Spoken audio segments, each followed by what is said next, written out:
Huawei not only introduced the new Nova 13 series but also introduced HarmonyOS Next, specifically its Next 5. So even though it's a completely different system than what we saw in HarmonyOS 4, they wanted to keep that same numbering. Remember that this operating system abandons any kind of code related to Android, so applications developed for Android are not compatible with this new version.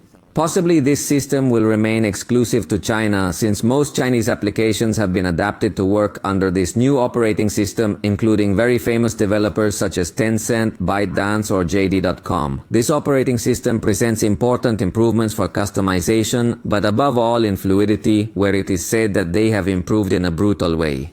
Obviously, by abandoning everything that has to do with Android code, they have achieved an even greater optimization, but the sacrifice will be the compatibility with applications. That's why I insist that it will be important to see what steps Huawei will take with respect to this new version of the operating system. Maybe they are going to handle HarmonyOS Next 5 and HarmonyOS 5, but we have to see if the global version manages to be based on a newer version of Android, since HarmonyOS 4 is still based on Android 13 or Android 12, I do not remember specifically, but as time goes on, Android apps will ask for newer compatibility, so we have to wait to see if Huawei manages to fix this.